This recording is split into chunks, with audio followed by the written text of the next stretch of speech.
iniciar la grabación. Como muy bien lo dijo la doctora, mi nombre es Camila Escobar David, residente de segundo año de oftalmología de la Universidad Javeriana de Cali. Entonces vamos a iniciar el día de hoy con el tema de conjuntivo chalasis.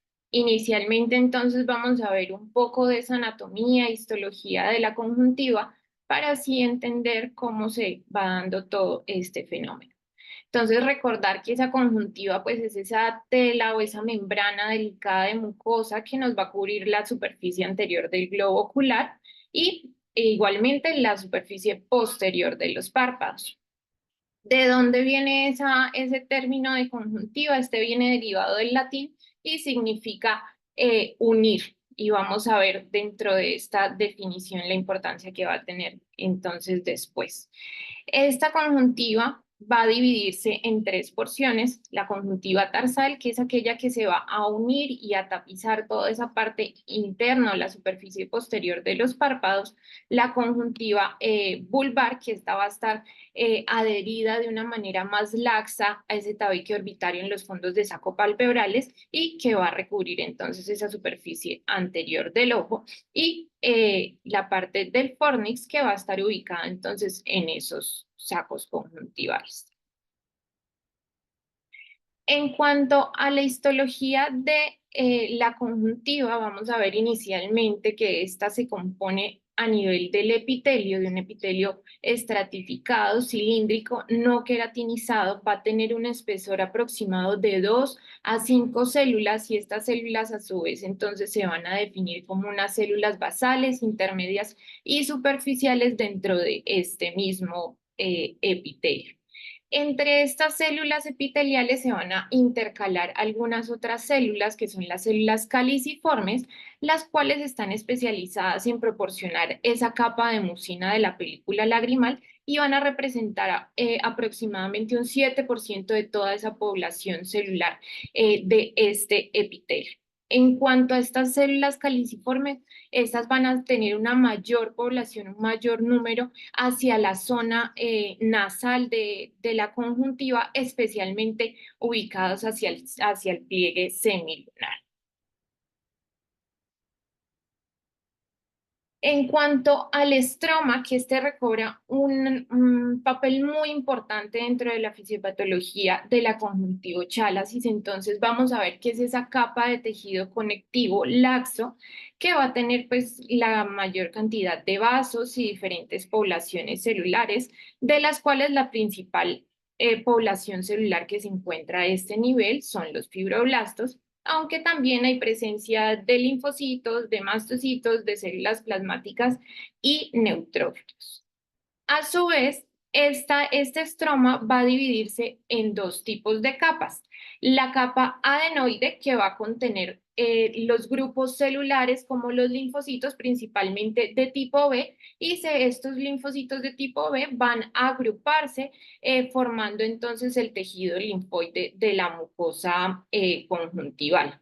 Y a nivel de la capa fibrosa, que es esa capa más profunda, más interna, se van a encontrar entonces a este nivel lo que son los vasos y la parte nerviosa de la conjuntiva y algunas glándulas lagrimales accesorias. Entendiendo un poco esto, entonces, ¿qué es esa conjuntivochalasis? Entonces, son esos pliegues conjuntivales laxos, redundantes y no edematosos. A pesar de ser una condición pues bastante común, lastimosamente es poco diagnosticada.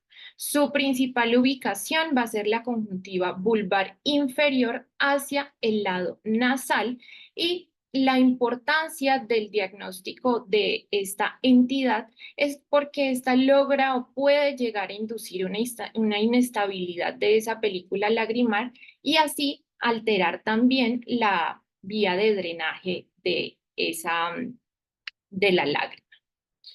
En cuanto a un poco de historia, en cuanto a esta conjuntivo chalasis, entonces vemos que la palabra chalasis viene del griego aflojar y esta fue descrita por primera vez en 1942, publicada en el American Journal of Ophthalmology en un paper realizado por el doctor Wendell Hughes. Este es un oftalmólogo canadiense que llevó su ejercicio en Nueva York principalmente como oculoplástico y publica entonces en 1942 este primer paper dando a conocer que él venía pues observando este tipo de alteraciones desde 1933, reporta él el primer paciente que observó y hace un pequeño resumen de lo que observa, de los cambios que ha tenido el paciente y del manejo quirúrgico que en ese momento ya realizaba entonces el doctor. La epidemiología de la conjuntivochalasis, vamos a ver que es un poco desconocida. Se ha asociado sobre todo a cambios seniles. Se ha visto que generalmente aún afecta a la población de mayor edad y por lo tanto entonces se considera como tal un cambio senil. Hay algunos estudios que han descrito entonces su prevalencia proporcionalmente mayor de conjuntivo chalasis a medida que aumenta la edad. En cuanto a su prevalencia, en cuanto al género, no se ha visto que haya una asociación mayor entre mujeres o entre hombres. Sin embargo, en las mujeres sí se ha visto que hay mayores grados de severidad en estos cambios. En cuanto a la etnia, no se puede aún como describir si realmente hay una diferencia porque todos los estudios que se han hecho de prevalencia han sido estudios en pacientes asiáticos. No hay presencia de estudios ni en pacientes de Estados Unidos ni en pacientes europeos. El principal estudio y el más grande con el que se ha definido la prevalencia de esta enfermedad es un estudio realizado en un hospital en Japón, en los cuales se evaluaron 1.416 pacientes, encontrando una prevalencia bastante alta desde la edad de 60 años. Entonces vemos que encuentran en los grupos de 61 a 70 años una prevalencia del 98%, de 71 a 80 años una prevalencia del 99% y de 90 a 100 años ya encontramos una prevalencia mucho mayor de 100 años. Se conoce otro tipo de estudio que se realizó en Irán, encontrando una prevalencia mucho menor de 6,2%, esto en toda la población, pero como les mencioné, realmente no hay estudios que conlleven a una prevalencia con poblaciones pues con características más similares a la nuestra. En cuanto a su presentación clínica, esta puede causar una variedad de síntomas que van desde uno, el agravamiento pues, del ojo seco en una etapa leve hasta una alteración del flujo de lágrimas en una etapa moderada y problemas ya de superficie de exposición en etapas más graves. Entonces vamos a ver que los síntomas pueden ser vagos, pueden comprender, son bastante inespecíficos y dentro de estos podemos encontrar entonces sensación de cuerpo extraño, ardor, dolor ocular, enrojecimiento, epífora, fotofobia. Pacientes pueden quejarse de visión borrosa y pueden presentar hemorragia subconjuntival frecuente relacionado pues con esa vascularización entonces de la conjuntiva. Vemos entonces que son síntomas realmente bastante inespecíficos que incluso se pueden atribuir a otro tipo de entidades que más adelante vamos a ver dentro de los diagnósticos diferenciales. En cuanto a la fisiopatología, realmente la etiología pues no está realmente clara, no se ha dilucidado entonces por completo. Algunos estudios han propuesto que puede deberse a un cambio senil normal, es decir, que puede deberse a unos cambios en esas fibras elásticas.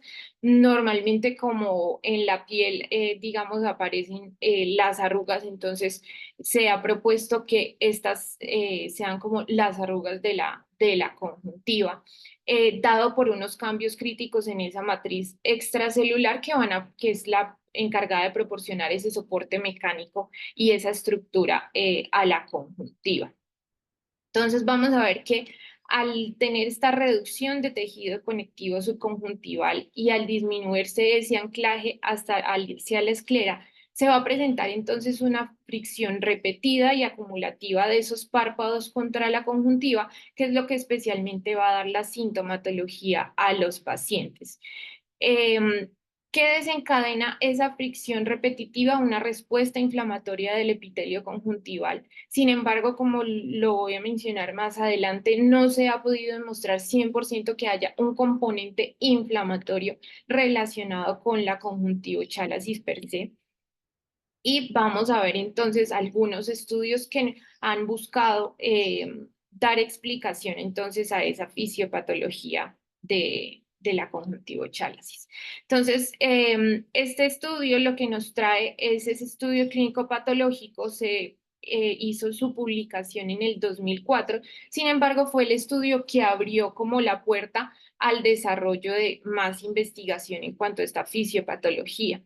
Entonces, en este se tomaron en cuenta una muestra de 44 ojos de 22 pacientes, de los cuales 9 eran hombres y 35 mujeres, con una edad promedio de 66,6 años, más o menos 7,5 años. Todos los pacientes con conjuntivochalasis pues grave diagnosticada. El diagnóstico de estos pacientes pues se realizó con el examen oftalmológico completo bajo lámpara de hendidura y a su vez se descartó otro tipo entonces de entidades que pudieran tener la misma sintomatología como triquiasis, como entropión, alergia ocular, infecciones, obstrucciones o estenosis nasolagrimales. Sin embargo, en este estudio sí se incluyeron pacientes con patologías asociadas como ojo seco, como pingüécula y linfagiectasia. Además, incluyeron dos muestras adicionales, una de un niño de 13 años y otra de una mujer de 32 años, a quien se les realizó cirugías eh, diferentes o aisladas de conjuntivochalasis. Sin embargo, habían tenido pues como tal se había obtenido esa muestra.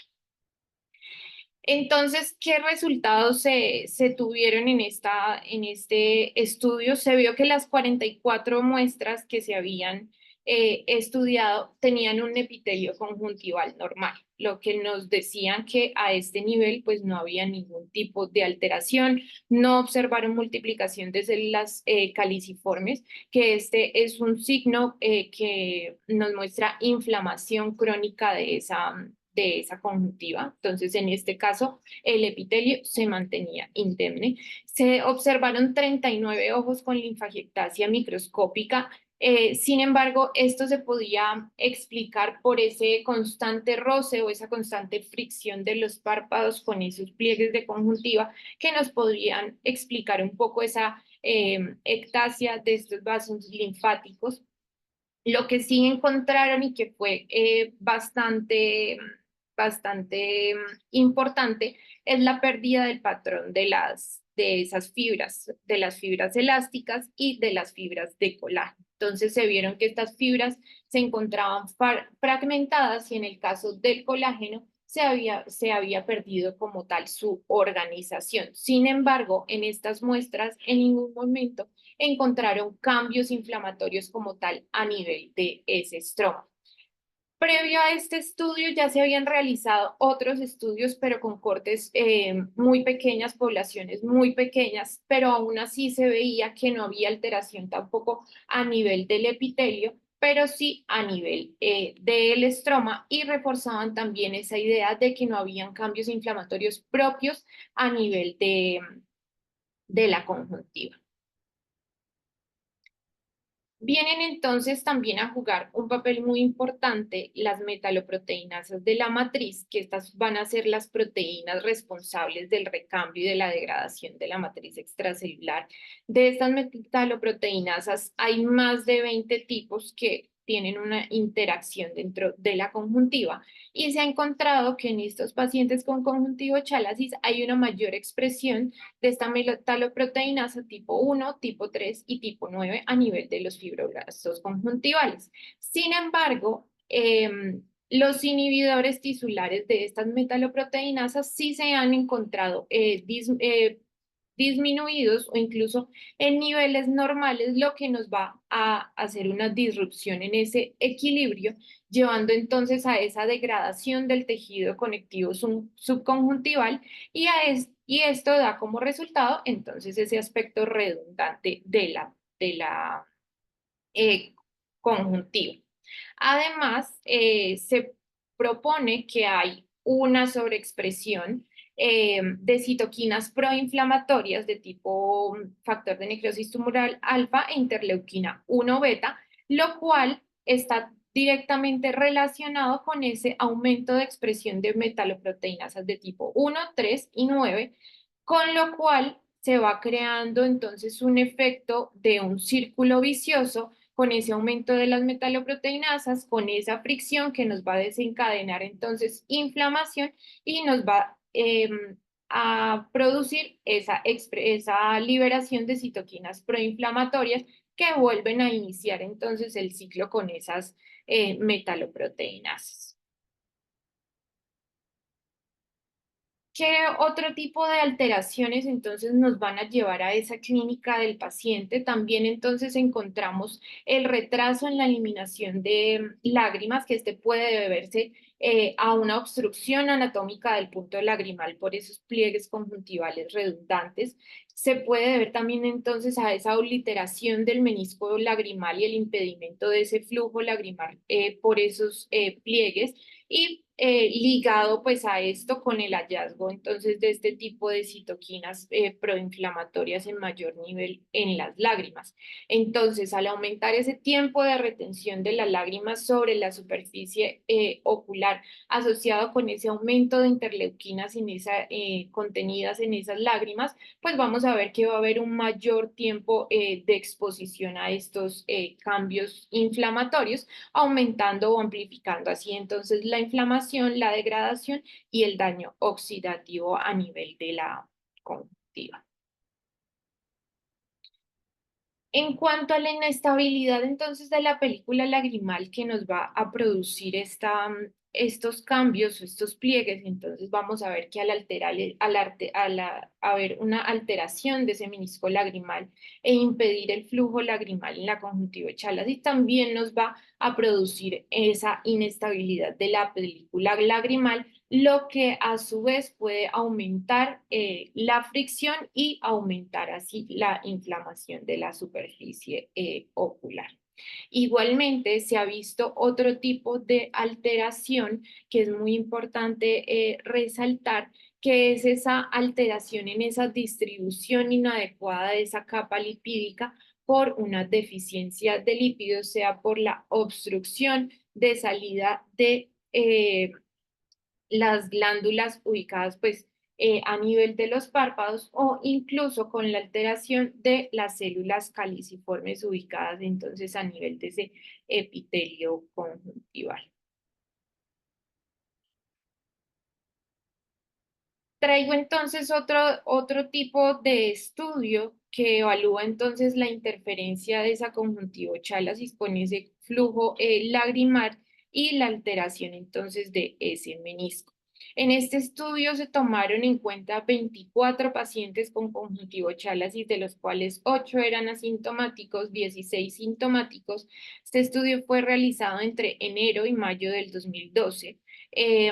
Los pacientes que se eligieron eran pacientes que no estuvieran pues utilizando ningún tipo de colirio o de gota oftálmica, ni tampoco que tuvieran uso de lentes de contacto. Y se buscaron pacientes que tuvieran entonces la presencia de pliegues conjuntivales y diagnóstico de conjuntivo chalasis en diferentes grados. ¿Qué se realizó? Se realizó tinción de estos pacientes con fluoresceína y se realizó una especie de video bajo pues, la lámpara de hendidura y lo que se observaba era ese vaciamiento del menisco lagrimal. ¿Qué hicieron? Primero utilizar una especie como de sonda para agotar ese reservorio. Entonces, en los pacientes normales, sin alteración, veían que en un inicio esa extracción de la lágrima se lograba en un 60%, es decir, no se llegaba a desaparecer totalmente ese menisco lagrimal, mientras que en los pacientes con conjuntivo Chalasis sí lograban por medio de esa sonda hacer todo el vaciamiento del menisco. Entonces pedían al paciente no parpadear, aproximadamente llevaron el estudio a un no parpadeo hasta 26 segundos y veían entonces qué porcentaje lograba recuperar el paciente durante ese tiempo de no parpadeo. ¿Qué vieron entonces ellos? En los pacientes normales, teniendo en cuenta que tenían ya una reserva de ese 60% que quedaba ahí de ese menisco lagrimal, estos pacientes sin necesidad de hacer el parpadeo lograban tener un aumento de ese menisco lagrimal de hasta un 72%, mientras que los pacientes con conjuntivo chalasis no alcanzaban la recuperación pues, de este reservorio sin parpadear. Sin embargo, posteriormente al momento del parpadeo, sí se encontraba pues un aumento ligero que muy probablemente era lágrima que provenía entonces del fornix, pero de una forma pues mucho más lenta comparado con los sujetos normales, por lo cual pues se supone que la forma y la profundidad del fornix de estos pacientes puede a su vez explicarnos entonces la severidad de los síntomas que pueden presentar con la conjuntivo chalasis.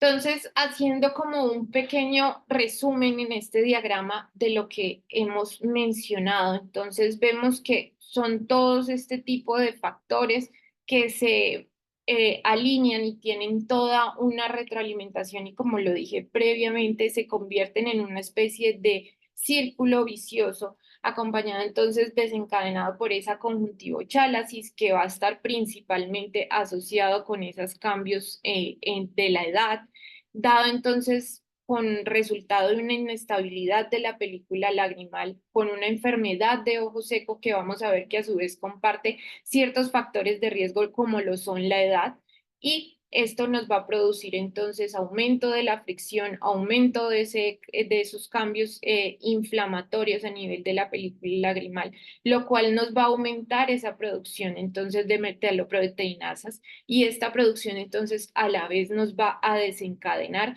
esa, esa conjuntivochalasis o esa degradación de ese estroma a nivel conjuntival. Entonces, teniendo clara esta fisiopatología, qué factores de riesgo y qué condiciones asociadas podemos encontrar en estos pacientes. Principalmente, como ya lo mencioné, la edad. Puede plantearse también el género, como les mencioné, las mujeres se han encontrado con un mayor nivel o un mayor grado de severidad. Pacientes con enfermedad de ojo seco se ha encontrado incluso asociación con error refractivo y con la longitud axial, que ya vamos a ampliar cada uno de estos ítems, la relación con pingüécula y a su vez con la radiación ultravioleta y pacientes con uso de lentes de contacto. En cuanto a la edad, entonces vemos una mayor afectación en ancianos, mayor afectación en edad avanzada y con esto un aumento tanto de prevalencia como un aumento en el número y altura de pliegues.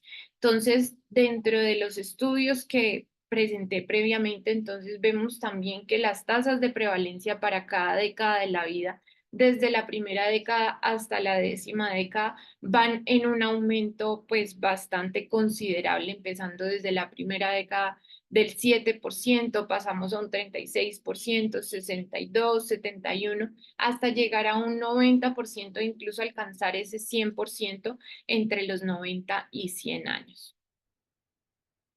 En cuanto al género, pues encontramos una mayor gravedad en la presentación, sin embargo, esa prevalencia que sea mayor en mujeres no ha sido del todo comprobada. En algunos estudios se presenta una prevalencia en mujeres del 85% comparada con 75% en hombres. Sin embargo, nos basamos principalmente en ese grado de gravedad. Esto es lo realmente significativo en cuanto a la diferencia como tal de género.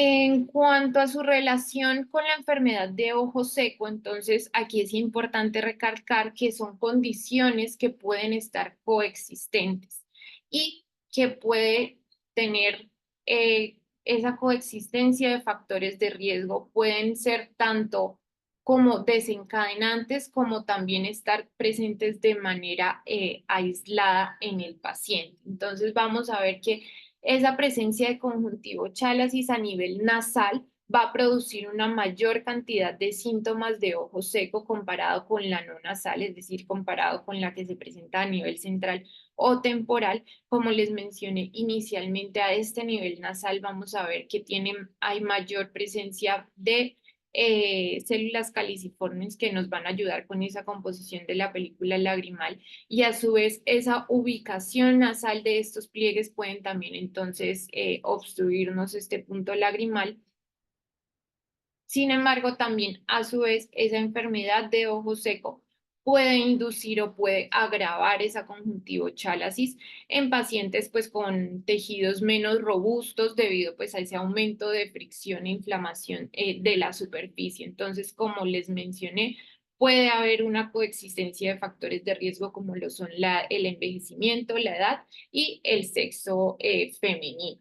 Entonces, pueden ser, digamos, apariciones coincidenciales dentro del mismo paciente o pueden estar totalmente arraigadas, desencadenando la una a la otra. En cuanto al uso de lentes de contacto, se realizó también entonces un estudio con una corte bastante grande, 600 pacientes usuarios de lentes de contacto, de los cuales dentro del estudio se buscaba también encontrar la comparación con pacientes sanos, encontrar la prevalencia de pacientes con usuarios de lentes de contacto y la diferencia que podría haber en cuanto al uso de lentes de contacto duros y al uso de contacto de lentes blandos. Entonces, el control o los pacientes sanos eran 579 pacientes que no eran usuarios de lentes y se evaluó ese grado de conjuntivo chalacis inmediatamente después de retirado el lente de contacto. ¿Qué encontraron entonces estos pacientes? Encontraron una mayor prevalencia en todas las décadas de la vida de los pacientes usuarios de lentes de contacto comparado con los que no. Entonces vemos incluso en edades de 11 a los 20 años con el uso de lentes de contacto de un aproximado de 46,8% comparado con 17% de aquellos pacientes que no usaban lentes de contacto. Voy a poner acá el puntero. Y vemos que en todas las décadas de la vida, pues se presentaron esas diferencias. Entre los 31 y 40 años, por ejemplo, se dio un aproximado de un 84% de presencia de conjuntivo chalacis, comparado con un 70% con aquellos que no hicieron uso de estos lentes. Entonces, con esto se define mayor prevalencia en todas las décadas de la vida, igualmente mayor gravedad de conjuntivo chalacis en usuarios de lentes de contacto y una mayor gravedad en pacientes usuarios de lentes duros comparados con usuarios de lentes blandos. En cuanto al error refractivo y la longitud axial, se ha encontrado una mayor prevalencia de conjuntivo chalacis en personas hipermétropes en comparación con sujetos miopes. El grado también fue mayor en pacientes con hipermetropía y esto podría ser explicado con una longitud axial más corta, menor de 20 milímetros. Estos pacientes tenían grados más altos a nivel temporal y también a nivel nasal comparado con longitudes axiales por encima de 22 milímetros y esta asociación se ha atribuido principalmente a una disminución o a una menor tensión a nivel de la conjuntiva, dado ese tamaño pues del globo ocular. Entonces, así los efectos de la retracción de este globo ocular y del parpadeo y los efectos como tal de mala posición de parpadeo inferior en la conjuntiva de estos ojos van a conducir al desarrollo y al agravamiento de la redundancia conjuntival en estos ojos más pequeños. En cuanto a la asociación con la pingüécula, no se ha encontrado la explicación de esa relación directa. Sin embargo, sí se ha visto claramente que estos pacientes que presentan pingüécula, sea a nivel nasal, sea a nivel temporal, presentan igualmente mayor gravedad de conjuntivochalasis en esa misma localización. Es decir, aquellos que tienen pingüécula nasal, pues mayor gravedad de conjuntivochalasis a nivel nasal, aquellos de temporal, entonces también mayor gravedad de conjuntivochalasis a nivel temporal. Y esta se asoció incluso de manera independiente a esa conjuntivochalasis después del ajuste de la edad. Es decir, que estos resultados de relación no venían viciados por las edades del paciente. Sin embargo, no está claro el mecanismo exacto de esta relación. Podría ser allí, Camila, perdón, Sí, una degeneración elastótica, ¿no? Que es exacto, la eso iba a causa de mencionar. la pingüécula e Ujú. igualmente de la chálasis. Exactamente, entonces eso iba a recalcar teniendo entonces la radiación ultravioleta también como un factor de riesgo. Entonces vemos que se realiza un estudio para buscar la explicación de ese papel potencial de esa radiación ultravioleta en la inducción de conjuntivo chalasis y se encuentra entonces la degeneración elastótica en algunas muestras conjuntivales, aunque el estudio pues fue realmente bastante pequeño, tomaron 29 ojos, de los cuales 24 eran normales, que estos fueron de cirugía de catarata, y encontraron entonces en 7 pacientes de los 29 cambios de elastosis e inflamación crónica no granulomatosa relacionado con esa exposición a radiación UV, lo que podría ser una explicación de la relación que tiene con la pingüécula. Sin embargo, pues por el tamaño, digamos, del estudio, se puede considerar que se requieren más estudios, pues la muestra no fue estadísticamente significativa en este campo.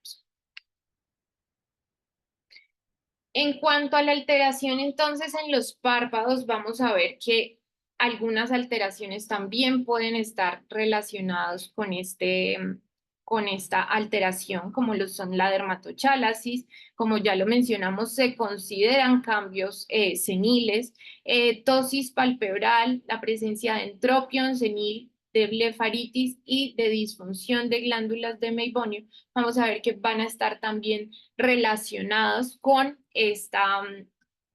este desarrollo de la conjuntivochalasis, aumentando esa inflamación a nivel de la superficie y todo lo que esto desencadena. Recordar entonces en su presentación clínica, como ya les mencioné, la sensación de cuerpo extraño, el ardor, el dolor ocular, el enrojecimiento, la epífora, fotofobia, visión borrosa y hemorragia subconjuntival frecuente, que como les dije son síntomas bastante inespecíficos, lo que hace que la condición sea poco diagnosticada a pesar de ser tan frecuente. Vamos a hablar entonces de la clasificación. Voy a mencionarles 3 tipos entonces de clasificación. Esta desarrollada por Hock y compañía. En esta lo que se busca es un esquema de pliegues conjuntivales que vayan pues paralelos al párpado y se tienen en cuenta entonces estos pliegues y la altura de estos mismos respecto al menisco lagrimal. Entonces, grado 0 es aquel que no tiene pliegues persistentes, el grado 1 que tiene un pliegue único pequeño, grado 2 al menos 2 pliegues, pero no más altos que el menisco lagrimal, y el grado 3 y más severo, que son múltiples pliegues que van a estar más altos que ese menisco lagrimal. Otra de las clasificaciones, que esta es de Rolando y Macri, esta nos va a clasificar es según la visibilidad de esos pliegues. Entonces, en el grado 1 son pliegues que apenas son visibles en la conjuntiva vulvar temporal. El grado 2, que son pliegues claramente visibles en esa conjuntiva vulvar. Y grado 3, que son pliegues visibles tanto en la conjuntiva central debajo del limbo corneal inferior. Y la clasificación más utilizada, que es la clasificación de Meyer y Sen, que esta va a tener diferentes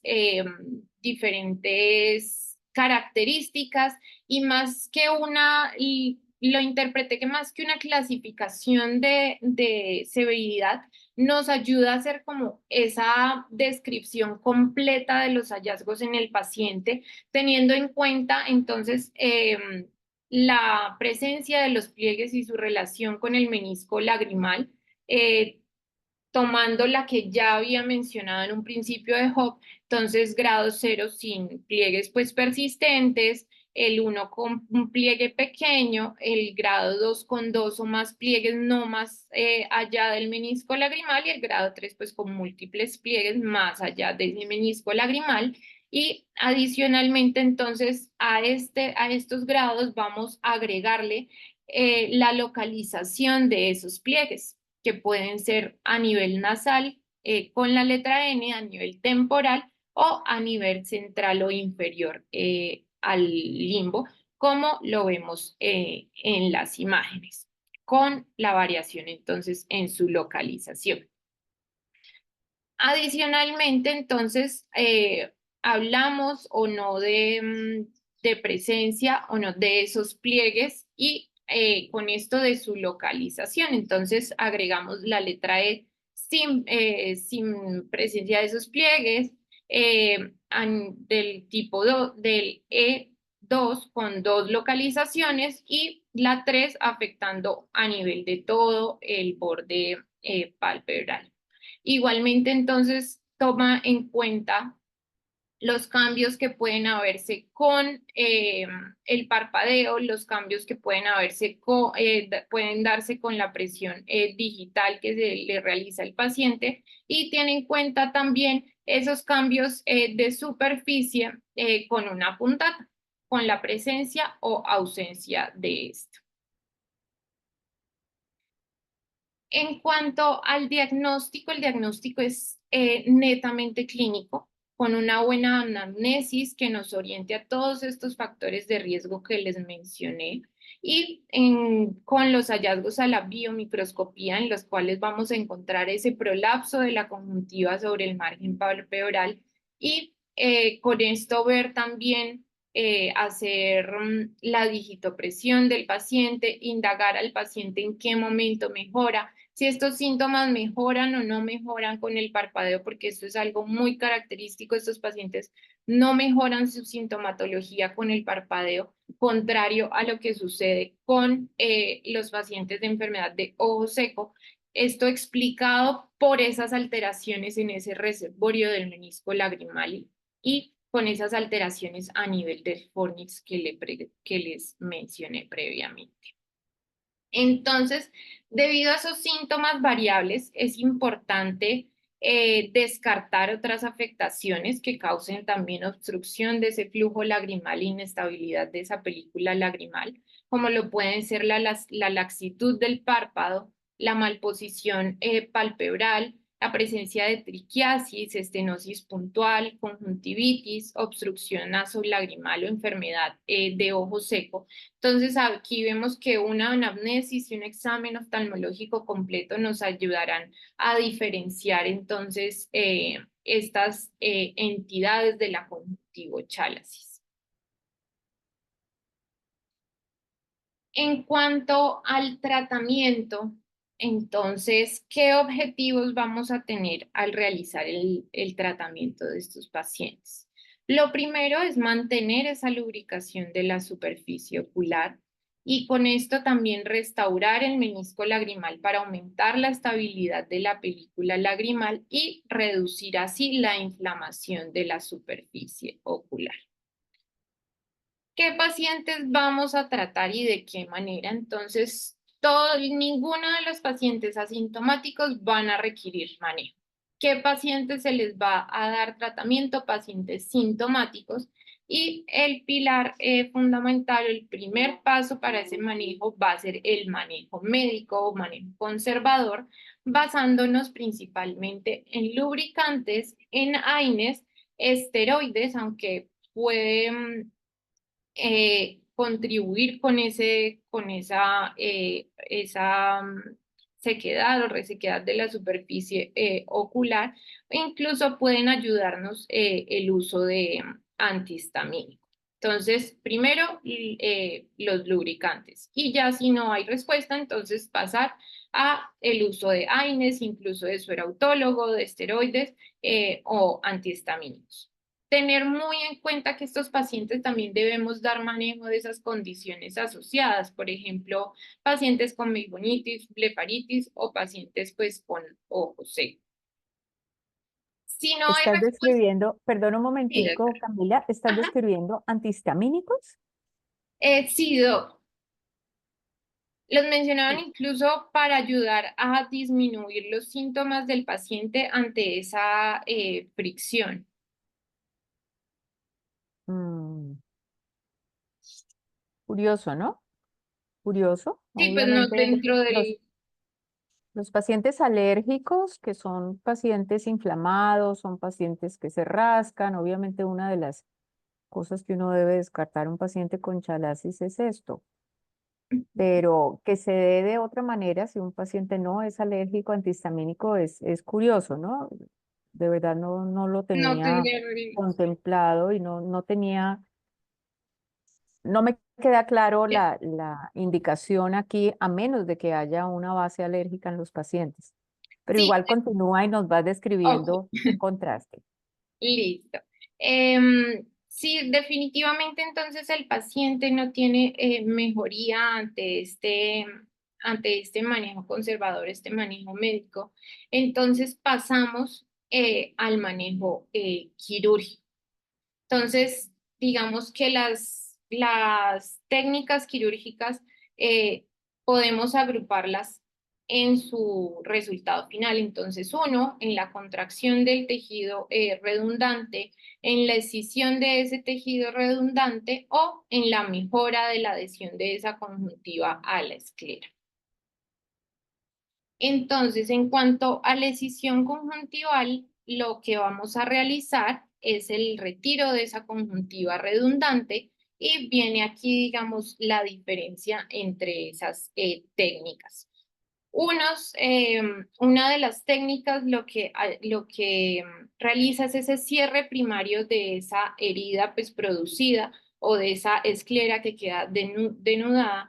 Entonces, sin embargo, con este cierre primario, las desventajas que hay es el acortamiento del fornis y la restricción de motilidad que puede presentarse, ya que no hay como tal un esquema de una medición de ese pliegue, simplemente orientado con esa conjuntiva redundante que tiene el paciente.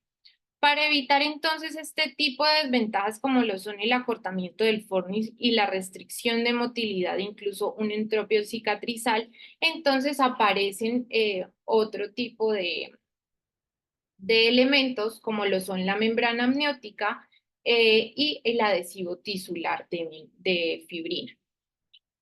Sin embargo, pues tenemos también entonces la desventaja de los costos pues relacionados con estos insumos. En el caso de las suturas, alguna de las desventajas que se presentan entonces eh, es, por ejemplo, el desarrollo de granulomas. Entonces vemos en este dibujo esquemático las tres técnicas quirúrgicas que se pueden desarrollar o llevar a cabo entonces en esa conjuntivochalasis sintomática.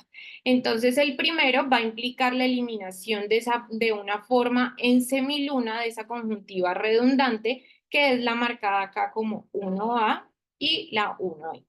Como vemos entonces la forma de semiluna o incluso lo llaman como una conjuntivoplastia en sonrisa.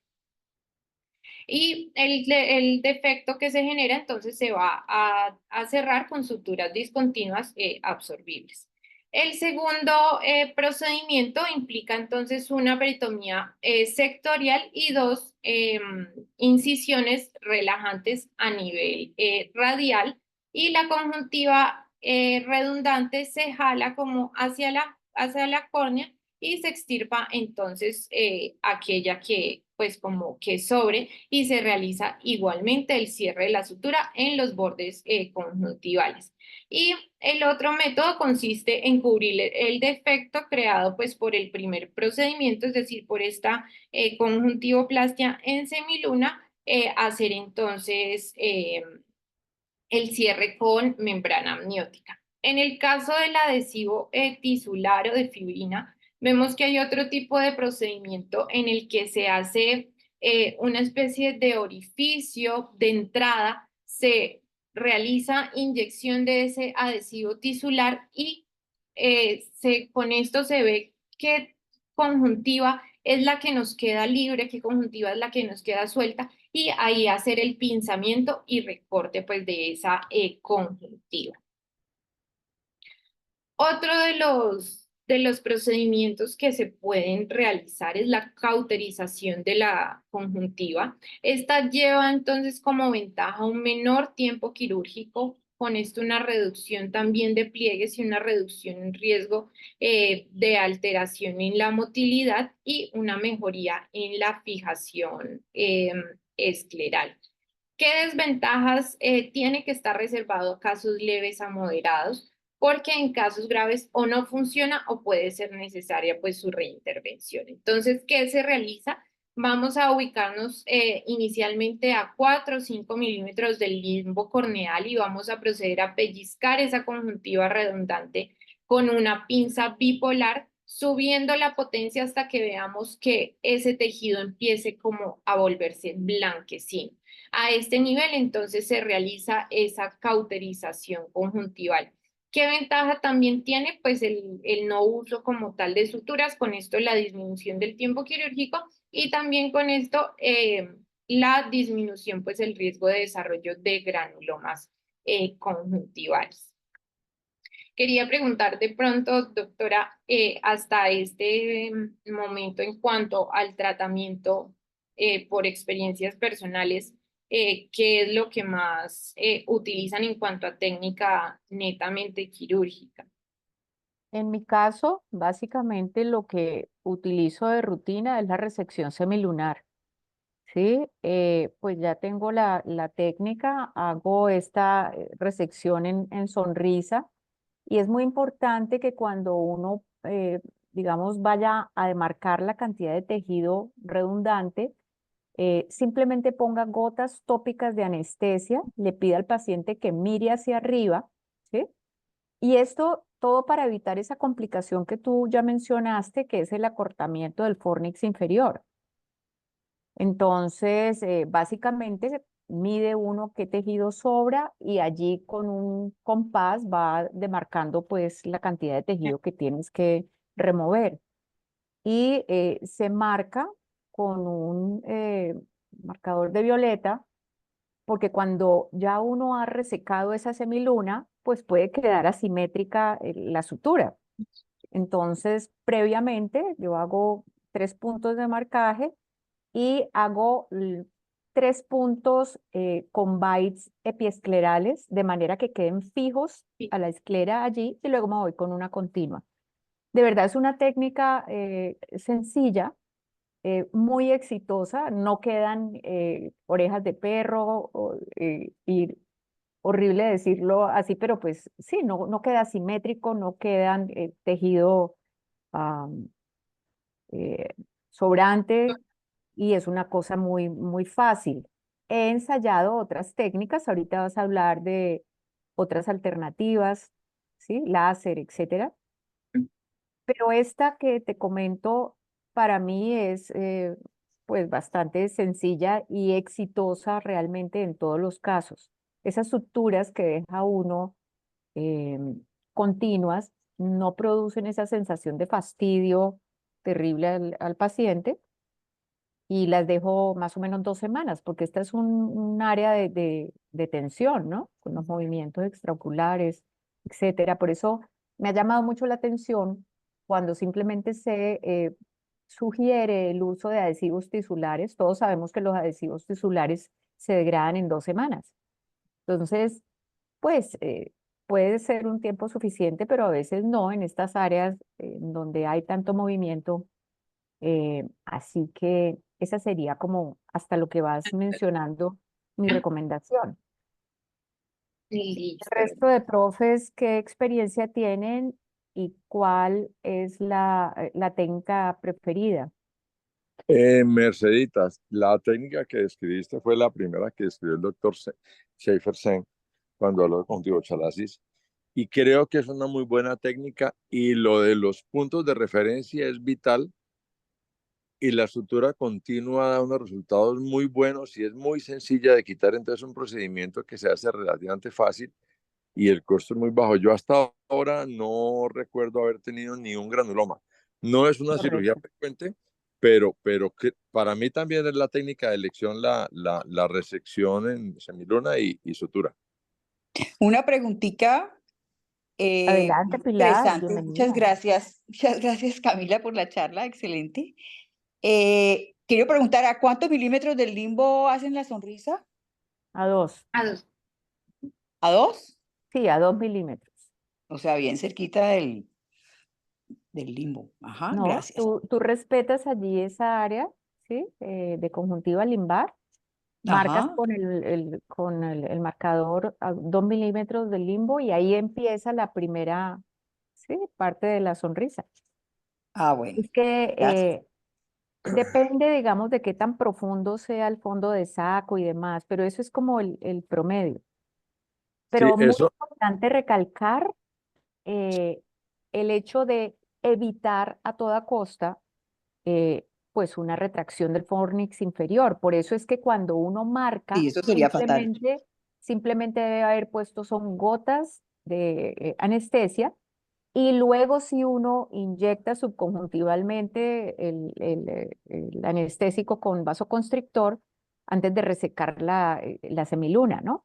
Porque si uno lo hace al revés, pues obviamente pierde la referencia del tejido redundante. Claro. yo Y, quería anotar y con el, respecto el a eso. tip del bite epiescleral, cuando uno vaya a empezar la continua, esos 3 punticos de anclaje, el más importante, el central, es muy importante, ¿sí? Para que esa conjuntiva ya se quede allí pegadita y funciona muy bien. Listo, Adelante, Diego, qué pena. Mercedita, yo quería apuntar otra cosita y es que 2 milímetros, pero yo a veces me voy un poquito más abajo, justo lo que tú decías, dependiendo Dependiendo. de la cantidad de resección y dependiendo de la laxitud del tejido. O sea, es Correcto. diferente la posición de párpado inferior de un paciente a otro, pero no hacerlo para nada cerquita, porque justamente mientras más cerca del limbo es donde menos laxa está la conjuntiva. Así Entonces, es. hacerla un Claro. poquito más abajo a veces es mejor porque encuentran el tejido laxo ahí inmediatamente. Ok. Así es importante ese comentario. Depende de la profundidad del fornix, ¿sí? Depende sí, de esa distancia entre el limbo y el fornix, pero no menor de 2 milímetros es el mensaje, respetar ese limbo. Y en el Listo, caso de Camila. la cauterización, respetar de 4 a 5 para evitar pues algún tipo de complicación también. Digamos que ahí varían en esas dos tipos de técnicas. Allí lo que estaría faltando sería el anclaje Así en la es. cauterización. Así Sí, Por es, lo eso que pasa puede es que ser como menos allí efectiva. pero ahí como se pero con la templa la contracción. conjuntiva, entonces tú vas a estirarla bien. Entonces podría no ser necesario, pero la verdad es que cuando se hace mecánicamente con suturas, el anclaje me parece muy importante.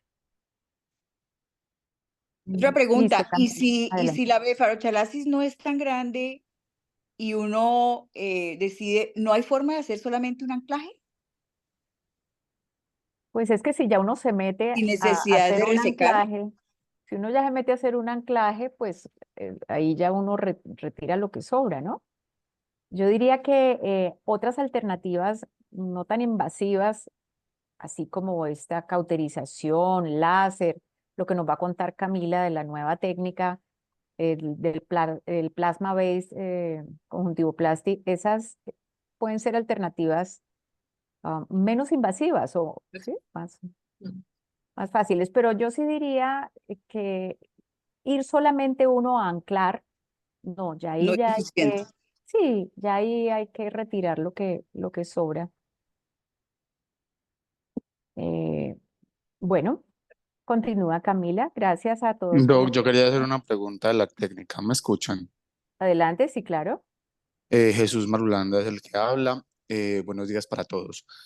¿Cuál Buenos es el días. manejo que le debo dar, pues, en la técnica que ustedes están mencionando al tejido subyacente, es decir, a la tenon?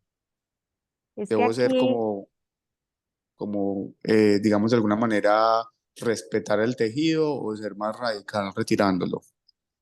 como tú viste en la fisiopatología de la disfunción o de la conjuntivochalasis, la tenon aquí prácticamente es inexistente. Uno ve Desapareció por la la vejez. conjuntiva suelta, totalmente floppy, ¿sí? Entonces, la verdad, la tenon aquí es muy, muy escasa. Por esa razón es que uno debe hacer el anclaje, ¿no? Porque acuérdate que la tenon le ayuda a uno como a pegar la conjuntiva de la piel esclera, pero es que aquí prácticamente no hay. Entonces, esa sería la respuesta. Eh, Listo, simplemente doctora. Muchas gracias. resecar la conjuntiva sobrante, exacto, y aproximar. Bueno, Mercedita, un tip que yo adelante. utilizo Sí. con respecto a la sutura es que uno hace los anclajes con puntos separados y luego cuando se va con la continua, en donde estaban los anclajes, yo hago el punto epiescleral para fijarlo y cruzo la sutura. Con eso me funciona como un anclaje en la continua. A ver, te vas, uno se salta en el punto del anclaje, ¿sí? No, Por yo lo retiro. encima. El punto del anclaje lo Ah, ¿lo retiro, retiras? pero sí, pero en ese punto donde estaba el anclaje, paso la sutura continua, la paso epiescleral Ah, ok, y haces la el bite. cruzo, y la cruzo. Haces el bite. No por Ese es eso, un tip pero no en para punto suelto, no sutura, no el punto aislado, sino separado. dentro de la continua. Sí, o sea, lo que estás haciendo es manteniendo el anclaje, pero quitándole Mantener el anclaje el con la nudo al sutura punto continua. separado para que no le fastidie al paciente. Sí, esa No, es una, sí, pero no le pongo el punto separado, con la misma no, no, continua con la le misma hago, le pasas listo. el bite y quitas el punto de referencia o Sí, de correcto. anclaje que Eso traía. es. Y ese lo cruza uno para que no se mueva. Correcto, es una alternativa para que, incluso para que no fastidien esas paticas de Ajá. esas suturas. Sin embargo, si uno quiere dejarlo, simplemente deja las colitas largas, porque eso es una sutura 10 ceros, ¿no? Eso no le va a fastidiar mayor cosa al paciente y sobre todo allá abajo. Pero válido, muy Sí, pero facilita válido, mucho el retiro de suturas. correcto. Entonces, Sí. me parece interesante pues comentar. Eso es lo que hago yo. Interesante, sí. Ahí el ¿Listo? punto es mantener el anclaje piescleral, Ajá. sea que sea con uno separado, sea que sea con un bite de la misma sutura que venía, pero dejar pegada esa conjuntiva ya a la epiesclera. Muy bien. Bueno, continúa Camila. Entonces ahora vamos a ver como esas otras opciones de tratamiento. Entonces dentro de esta se presenta la fotocoagulación con láser argón. Normalmente se efectúan aproximadamente 100 disparos a 2 milímetros del limbo con un tamaño de spot de 500 a 600 micrómetros y la potencia hasta 1000 watts. Su límite superior con una duración de 0.5 segundos. Sin embargo, este tipo de procedimiento está limitado para grados 1 y 2. Ya conociendo entonces, digamos, estos parámetros, se realizó un estudio utilizando igualmente ese láser argón, pero buscando la forma de usar parámetros mucho más bajos, es decir, hacer fotocoagulación con baja energía. Entonces, ¿cuál fue el estudio que realizaron? Tomaron en cuenta 25 ojos de 19 pacientes con conjuntivochalas inferior sintomática. Esto se realizó entre 2012 y 2019. Lo que hacían entonces era anestesia local y, muy importante, realizar el marcado de la piel con ese marcador pues de color púrpura o violeta sobre esa superficie conjuntival redundante que vamos a ver. Esto es lo que nos va a ayudar a hacer la reducción de esos parámetros, porque va a ser ese pigmento lo que nos va a ayudar con la absorción, con la mayor absorción de esa energía del láser. Entonces, se realiza con el haz dirigido a más de 2 milímetros del limbo. En este se utilizaron una media de 80 disparos con una potencia mucho más baja, de 250 hasta 400 miliwatts, comparado con esos 1200 que les había mencionado previamente, que eran los que se utilizan normalmente como parámetro, con una duración de estos disparos de 0.5 segundos y un tamaño del spot de 500 micras.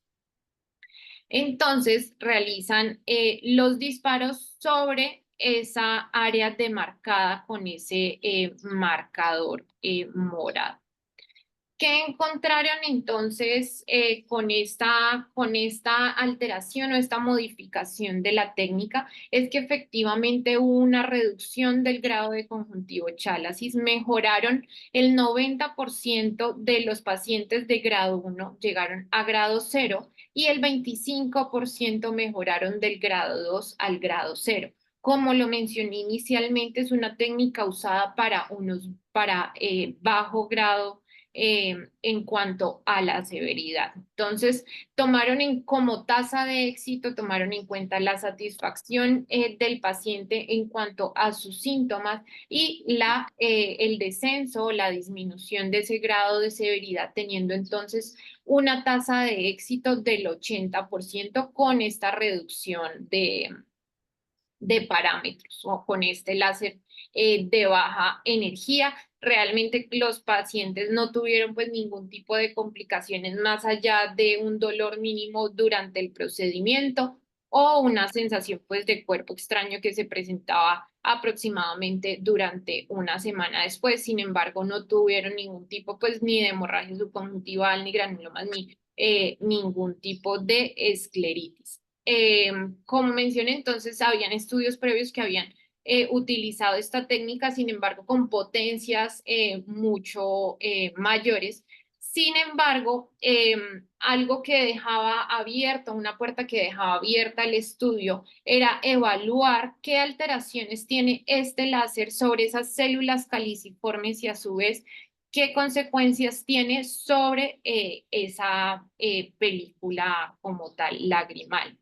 No sé si alguno de los doctores haya utilizado, pues, en el manejo de la conjuntivochalasis el láser argón.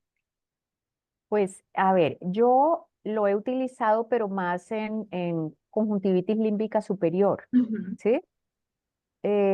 Aquí me da temor porque esto es una quemadura bastante extensa. Tú sabes de las glándulas accesorias de Krause y Claro, Wolfram, ajá, ¿sí? que están dentro del Entonces, que tronco. están allí en ese fondo de saco. Entonces, no es mi elección, la verdad, no lo hago, eh, pero sí lo he intentado arriba, en la conjuntiva Ok. superior, cuando Ujú. no hay sí, una laxitud importante. El resto de mis colegas lo usan, argón, láser, baja energía para esto. Yo no lo he usado, pero me imagino que, como lo decía Camila, que serían para casos de máximo grado, pues no ya en Muy leves. esos leves, exactamente. Pronto lo intentaría, pero no tengo experiencia. Correcto. Sí, muchas veces en el grado 2 los pacientes no son sintomáticos, ¿sí? Entonces, con un buen manejo de lubricación no preservada, ojo, y manejar como causas subyacentes o causas accesorias, ¿sí? Una disfunción de glándulas de Meibomian, una alergia, etcétera. Pues uno tiene como el control del paciente. Pero aquí láser, la verdad no. No tengo experiencia y tampoco me llama mucho la atención por la razón que enuncié. Ah, ok.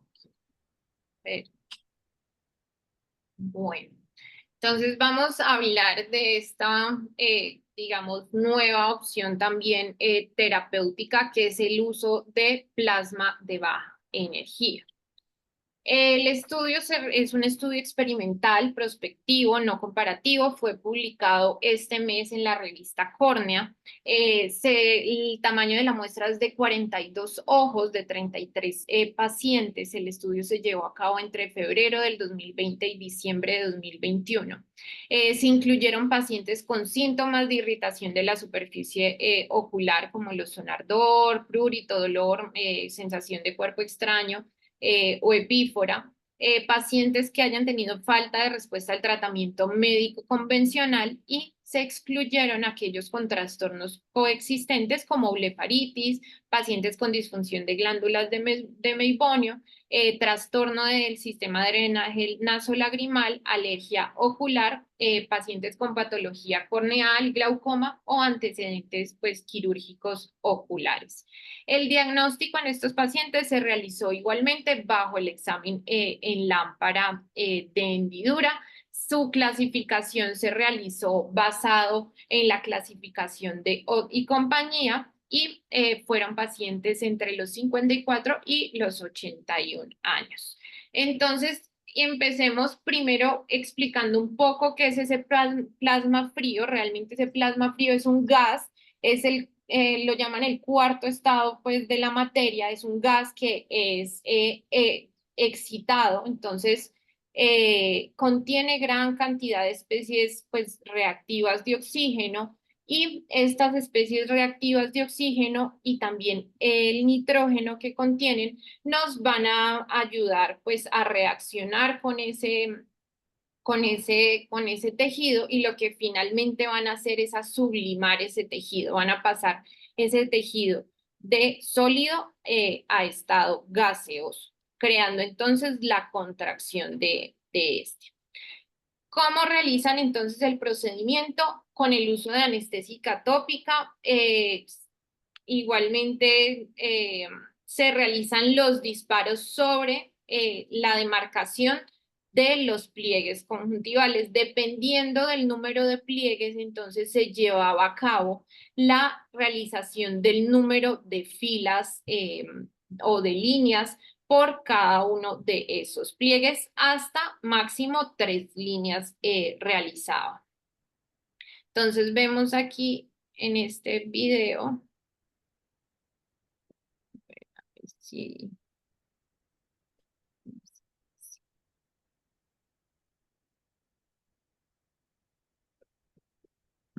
Entonces vemos como tal la realización del procedimiento. Se hace entonces con anestesia tópica, se hace la demarcación de los pliegues,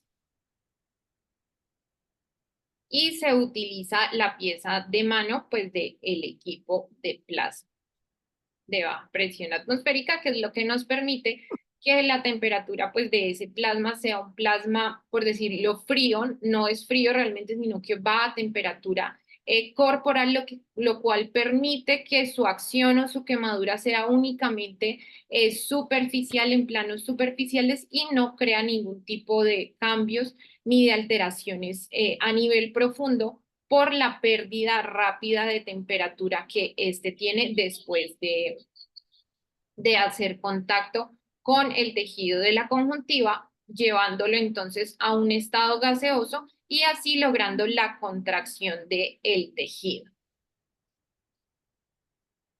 Entonces, básicamente, este es el tipo de procedimiento que se realiza con plasma, y vamos a ver que los resultados, pues, con las fotografías que que nos muestran, pues son bastante prometedoras. Igualmente, en cuanto a complicaciones que se hayan presentado, pues un dolor mínimo, esto en 3 ojos, se presentaron molestias leves y en ninguno de los pacientes se presentó entonces una esclera desnuda. El defecto epitelial se hizo el control y se vio que estaba totalmente cicatrizado entre 3 y 4 semanas. Hubo 2 casos con que... Espera, Lupita, venga, venga. Tienes el micrófono abierto, Dieguito. Hubo igualmente entonces mejoría en el OSDI, que fue uno de los parámetros que se evaluaron. Se evaluó igualmente el BUT de manera prequirúrgica y postquirúrgica, encontrando pues cambios realmente significativos y estadísticamente significativos, y se logró igualmente una altura pues del menisco, una mejoría en esa altura del menisco lagrimal. No sé si alguno... Camila, Sí, una pregunta. Este ajá, equipo, ¿sí? De plasma frío, sí. este equipo lo usan en dermatología y demás. Es que la verdad Sí, yo no lo incluso en conocía. oncología y se ha usado más como que los principales usos del plasma frío, tampoco es que sea algo que ya esté totalmente desarrollado, pero los principales usos se hacen para curación de heridas, pacientes con pies diabéticos o heridas crónicas, y igualmente pacientes oncológicos. Se usa también para el manejo de tumores, utilizando toda esa liberación de radicales libres. Lo que hacen es evaporar los tejidos, y el estudio, o el mayor estudio que se está haciendo, es hacia la parte oncológica, para ver cómo ese plasma puede reaccionar únicamente con células de tipo cancerígeno. A mí me pareció interesantísimo cuando leí este artículo porque pues es una técnica muy sencilla, ¿sí? Mínimamente invasiva. El plasma frío hace como una, no sé si voy a decir algo bien, Sí, sí, una realmente quemadura, una pero en quemadura frío, una superficial. quemadura no tan proinflamatoria como la del argón, supongo. Sí, Y lo realmente que dice allí, sí, lo que dice allí es que el manejo posoperatorio, después la inflamación obviamente y demás se hace, pero los resultados son muy buenos. Eh, este equipo, pues, que conoces que se usa en dermato y en oncología, eh, como este tipcito, digamos, eso podría ser una aplicación. No sé si nosotros, por ejemplo, tengamos disponibilidad en la clínica, habría que preguntarle al doctor Quintero, que tiene todos estos equipos, eh, a ver qué tan asequible es, que es una técnica de verdad bastante sencilla y se puede hacer hasta en el consultorio. Sí, se puede, No exactamente. necesitas sala de operaciones. Sí, realmente la quemadura que logra el plasma no lo hace dependiendo de la temperatura, como les mencioné, la temperatura que maneja es temperatura corporal incluso, sino que la quemadura la hace es con ese gas de alta energía. Entonces son electrones que están pues excitados y que con todos esos radicales de oxígeno. Entonces lo que hace es esa interacción que se da con el tejido para convertir ese tejido de sólido a gaseoso, Hace 12. logrando entonces la contracción. Incluso dentro del desarrollo de este tipo de plasma, en un principio se usaban equipos muy grandes porque se hace es bajo presiones atmosféricas bajas. Y Ujú. han logrado entonces desarrollar equipos como un lapicero prácticamente, para realizar este tipo de procedimientos, pero sí la investigación se ha llevado más a cabo hacia el tratamiento de heridas crónicas y hacia la parte oncológica. Ok. Listo. Y finalmente, entonces, ¿qué pronóstico pues tienen estos pacientes? Suelen tener un buen pronóstico con el tratamiento correcto. Sin embargo, el problema, digamos, radica en que el diagnóstico a menudo se va a pasar por alto o se retrasa. Como ya les mencioné, puede llegar a ser necesario pues el tratamiento quirúrgico si no hay mejoría con el tratamiento conservador, y con los tratamientos mencionados pues realmente se ha demostrado una mejoría significativa en los síntomas y signos del ojo seco con la resección conjuntival. Muchas gracias, Camila. Muy bien manejado el tema, muy ordenado, muy bonita la presentación Gracias. eh, y muy completa. Yo quise traer este tema a colación porque realmente uno no ve lo que no conoce, ¿sí?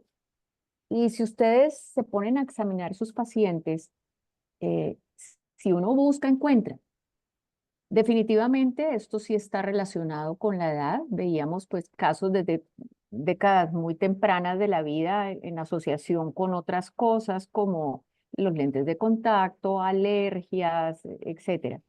Pero básicamente esta es una condición asociada con la edad. em, Tiene una influencia hormonal muy importante. La verdad es que todos los pacientes que he operado de conjuntivo chalasis han sido mujeres. No recuerdo el primer hombre operado de conjuntivo chalasis, ¿sí? No sé si tengan una experiencia diferente mis colegas.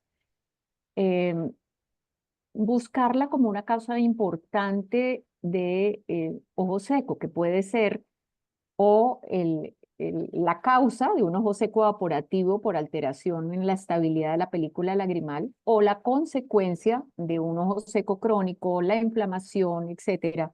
Allí no se sabe porque, como tú lo mencionaste, hay muchas cosas asociadas o hay una fisiopatología que se cree que es, pero eh, probablemente no se conozca del todo. Busquen esta condición, trátenla adecuadamente y solamente en los casos más avanzados, pues ahí están las alternativas propuestas desde el punto de vista quirúrgico. La Mercedita, yo quiero adelante. adicionar una cosa para sobre todo para los muchachos, para los residentes. Es muy frecuente que el paciente con esto tenga el síntoma del trauma mecánico. Ya Camila lo mencionó muy bien, pero es relativamente importante en la consulta que los pacientes llegan con manejos de conjuntivitis y conjuntivitis se han echado de todo y la irritación es simplemente trauma mecánico. Entonces, resumiendo lo que tú decías, voy a dar una frase de mi profe y es que el que no sabe lo que busca no interpreta lo que encuentra. Por eso es importante conocer esto, porque existe, tiene manejo y la verdad es que hay mucho paciente con esta condición que no está bien diagnosticado y por ende no está bien tratado. Muy bien, Camila, muchas gracias. Gracias, Diego, por la intervención.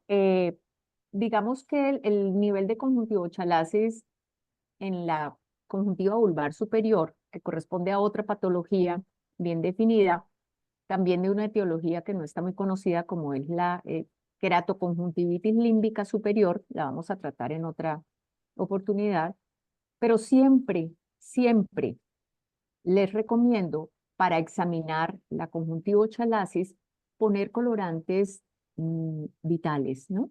La verde deslizamina básicamente nos va a mostrar el grado de trauma o de inflamación, aunque no se describa pues como tal muchas veces en esa conjuntiva redundante, y descubrir en la conjuntiva vulvar superior este otro diagnóstico, ¿no? Porque muchas veces cuando estos plieguecitos son tan leves, tan tenues, uno los obvia, pero tienen una importancia enorme en el diagnóstico y en los síntomas del paciente.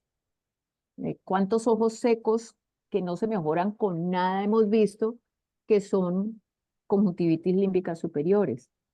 Pero muchísimos subdiagnosticados. Así que ese tip para examinar no solamente la evidencia de los pliegues, la redundancia, sino tiñan con colorantes vitales para que en la denudación aquí de esas células epiteliales de la conjuntiva. Camila, muchas gracias de nuevo.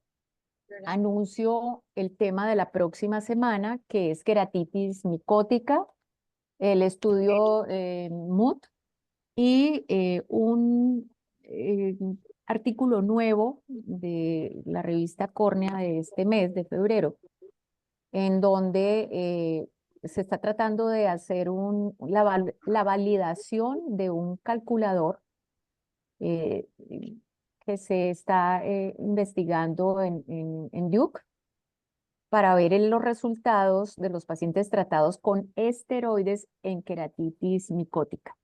Así que tema interesante que va a presentar la doctora Susan Arredondo. Y en 15 días les voy dando la noticia. La doctora Camila Escobar nos va a presentar el tema del manejo del dolor corneal agudo. A todos, muchísimas gracias por su atención. Espero hayan aprendido mucho con esta buena charla y nos encontramos la próxima semana. Muchas gracias. Pues gracias. Buen día a todos. Buen día.